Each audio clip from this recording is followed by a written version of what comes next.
When my parents told me and my siblings we were moving to another house, we were not too happy. We were used to living in a town, so moving to a rural area didn't seem too appealing. I was leaving my friends, the parks, the swimming pool, and all these cool places for a stupid house in a field with some cows. Now, my brother Dustin and I strongly opposed to moving out of our in-town flat, but, of course, our opinion didn't matter too much because it was not our decision to make. It was our parents'. But one of the things that bothered me the most was that I was being a typical superficial 16-year-old dude, and I just didn't want to live on a farm. You see, I cared about what my friends would say, and I knew they would make fun of me because of that. And the other thing is that my parents never took me and my siblings to the new property before moving there. The only clue we had was a very old picture of the house taken in the 1960s, and you could not really see the detail in the old moldy picture. Since it was in 1993 when this happened, things were different and we couldn't really take a picture with our phones. We did have a camera, but my little sister Emma had broken it accidentally while playing with it. Apart from our parents, Emma was the only one who wasn't making a huge deal out of moving out, but that's because she was only 3 years old. Dustin, who was the middle child, took my side. And ever since our parents told us we were moving out, just 2 weeks' time, we started being assholes about it, hoping that they would change their minds. But a week and a half after, they got pretty serious about it and told us to cut the bullshit. While Dustin and I were acting up, our parents told us the truth. We had no option but to move because Dad's business wasn't doing very well, and we no longer had the money to afford living in a town since everything was so much more expensive. And after we got told that, Dustin and I stopped bothering our parents, although we still were not very happy. When the day came and we finally arrived to our new house, everybody seemed excited. Dustin and Emma opened the car doors and ran towards the house in awe, and my parents were smiling and happy. I think I was the only one who still had a negative attitude. The house was very big, and so was the land around it. It was in fact an older house, but it did have some modifications around which made it look very interesting. There were not too many neighbors around, since each house nearby owned a lot of land as well. And to get to the next person's house, it would take about 3 to 5 minutes by foot. My siblings were desperate to enter the house and see what it looked like. And I have to admit, I was curious as well, but I was not as content as the rest of the family. And apart from my own discontent because we moved out of town, there was something weird about the house. I don't know why, but despite being a beautiful place, it gave me the chills. And you know what? I don't tend to be a paranoid person, but that house did it to me. Once my parents told us where the rooms were, my siblings ran to find them and choose their own. And I stayed behind for a while, frowning and basically being a party pooper until I realized I needed to go upstairs as well to find a room before my siblings grabbed the best ones. So I went upstairs and checked the rooms. I was very impressed. I have never been in such a big place before. The second floor was also very big. There were at least 5 rooms up there, all quite distant from the others. I passed by a couple of rooms until I heard someone call my name. It sounded like a male voice, so I followed, thinking that it was my brother. However, I had difficulties finding where the voice came from. And that's when my name was called again, and I managed to notice where the person calling me was. I entered this room that was rather isolated from the others. However, there was no one there. I was confused at first, but then I started looking at the room and noticed it had a lot of potential. I really liked that room. It was big and nice, and the view was absolutely amazing. And after a few minutes, I went to see what the rest of my family were up to, when I caught my little sister in her new room speaking. I asked her who she was talking to, since there was nobody else in there but her. But instead of answering, She just gave me a cheeky smile and left the room, ignoring my question. I didn't care too much about it because it's normal at that age that you talk to yourself. Nevertheless, I couldn't stop thinking about the voice I had heard earlier. I went to look for my brother in the next room and asked him if he was calling me, but before he said he didn't. So I went to look for my dad, but he had no idea what I was talking about either. It was very strange because the person I heard was a male, and there was nobody else in the house, my dad and my brother and myself. So I tried to convince myself that it was all in my head, but the truth is that having heard that voice is what drew me to that room. A few days had passed, and I didn't stay mad at the fact that we moved for too long anyway. The house was fantastic. There was so much to do and so many places to be both in and out of the house. My siblings and I particularly enjoyed playing hide and seek. One day, however, was rather strange. We were playing hide and seek. I was supposed to be it while my siblings hid. And since the house was big, it took me some time to find them, but I did manage to find Dustin. We then started looking for Emma, but after 15 minutes of not finding her, we started getting worried. She wasn't even answering back when we screamed her name and told her that the game was over. We were the only ones at home, so neither mom or dad could help us find her. An hour passed and nothing.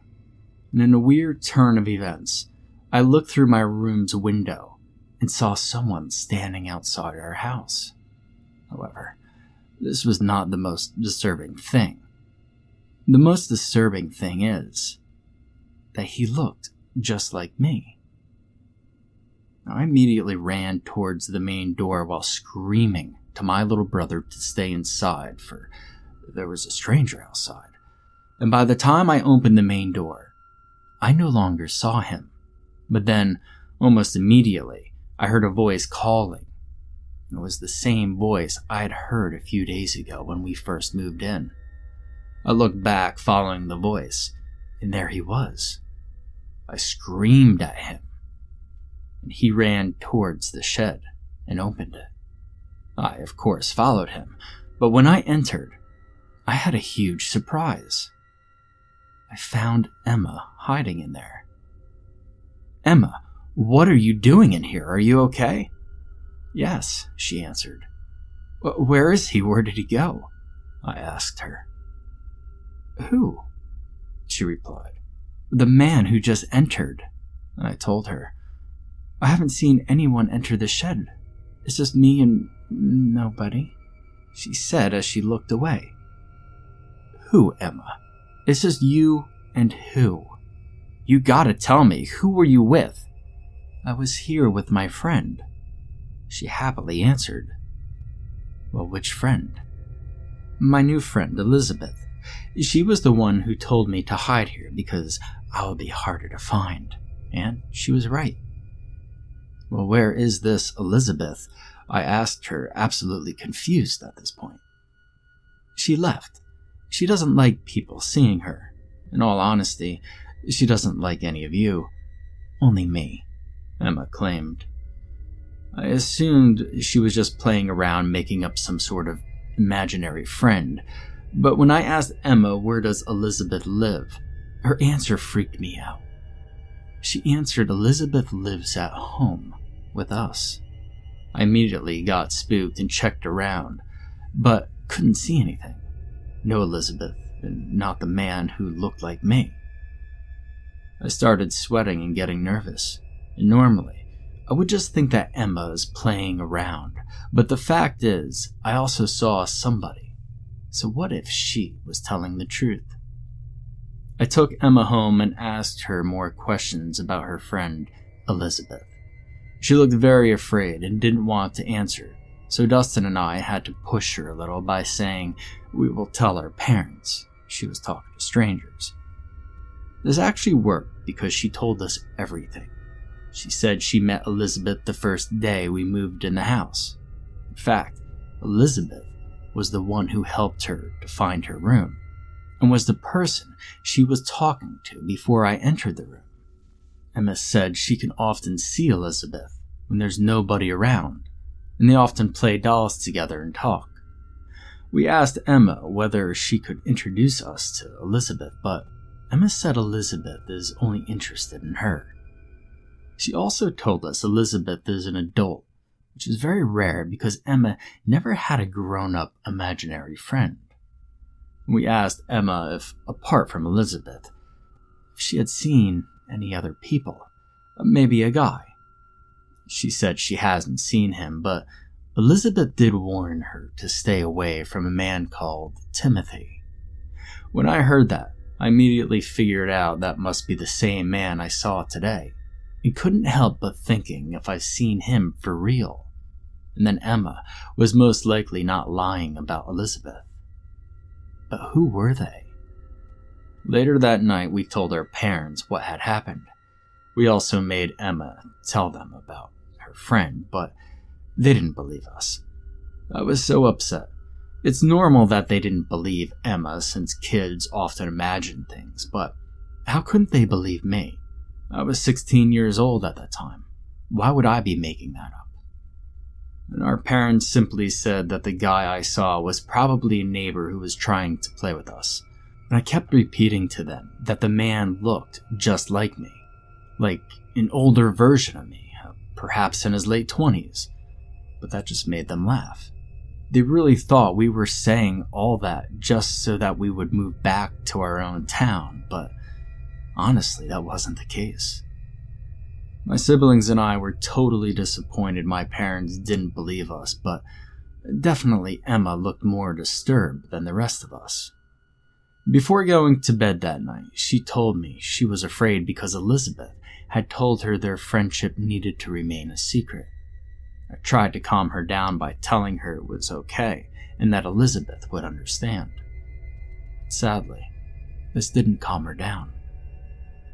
Elizabeth said if I ever told anyone about her, she wouldn't be my friend anymore. She also said that if someone else but me sees her, she won't be coming to play anymore. She cried. There was not much that could be done that night, so eventually we went to sleep, but I couldn't help but feeling disturbed. The next day I was left alone in charge of my siblings once we came home from school. This time, we really tried to stick to each other, but around 4:30 in the afternoon, Dustin went to the bathroom while I was in the kitchen, which meant Emma was alone in the living room. And by the time I came back from the kitchen, Emma was no longer there. Dustin and I started searching all over. He looked for her in the house while I looked for her outside. My heart was pounding so fast. I couldn't see her anywhere. I was about to give up and I was on my way back home to call my parents and the police when suddenly I saw the strange man from the other day standing by my front door. I wasn't moving or trying to escape, so I could take a better look. There was no doubt. He looked just like me. Same green eyes, same skin tone, same height, same everything. The only difference is that he was older and he was wearing fancy clothes. I asked him where my sister was, and to my surprise, he said that he knew. He told me that my sister was more than likely in the basement, but we needed to be careful. If you want your sister to be totally safe and never disappear again, then you need to speak to Elizabeth. That's the only way she will disappear. I asked if Elizabeth was with him, and if they were together in this. He looked down and said no. I then asked him who he was, but he remained silent. I also asked him why we looked alike so much, but he simply responded we were running out of time before Elizabeth would hurt someone. The man and I ran towards the basement, and as we ran, he said I needed to see through one of the basement windows, as he got in to distract Elizabeth. I listened to him, He guided me to the window where I needed to peep through, and then without needing an open door or window, he just phased into the basement. He just went through the wall. And at that moment, I knew exactly what he was. I looked through the window and there I saw my sister and this woman who she called Elizabeth. I could tell by Elizabeth's face that she was very surprised seeing the man. I did as the man told me and gently knocked on the window. Then Elizabeth turned and saw me. Right after that, she disappeared. As a matter of fact, both of them did. Afterwards, I helped my sister get out of the basement. And all three of us, Dustin, Emma, and I, decided not to tell our parents, knowing that they would not believe us. Emma and Dustin were very scared and said that they did not want to live there anymore. But I told them the same thing the old man told me once Elizabeth left. We were safe. The man was right. After that day, we never saw any traces of Elizabeth or him again. Everything was normal, and I moved out of the house 3 years later. Eventually, Dustin moved out there too, but my parents and Emma, who now has a daughter, still live there. And the house couldn't be more peaceful and safe. Since everything happened so long ago, I barely even think about it. However, I got a call from Emma about 2 weeks ago. Apparently, while remodeling the house, some workers found a chest buried in the basement. And inside the chest, Emma found some pictures and documents. She sent me a picture of them, and I was utterly surprised when I saw it. There were 3 people in the picture, a man, a woman, and a little girl. They were not just anybody. The woman in the picture was Elizabeth, and the man was my lookalike. According to the documents, they were called Timothy and Elizabeth Visor, and by searching online, I found out who they really were. Timothy and Elizabeth were married in the past. He was a well-known doctor, and she, a former model. They had a daughter called Miriam, and since her birth, Elizabeth was a stay-at-home mother. With time, Elizabeth started to suffer from paranoia and other things. But she kept quiet, so everybody believed she was fine. Until one day when Timothy came home and found both Elizabeth and his daughter dead. Elizabeth had killed Miriam and then herself. Timothy fell into depression and later committed suicide. This family was the first people who lived in the house. It's very weird that I ended up living in the same house as my past lookalike. Many people consider doppelgangers a bad omen, but in my case, we helped each other out. The fact that me and my family are now safe is all thanks to a shadow from my past.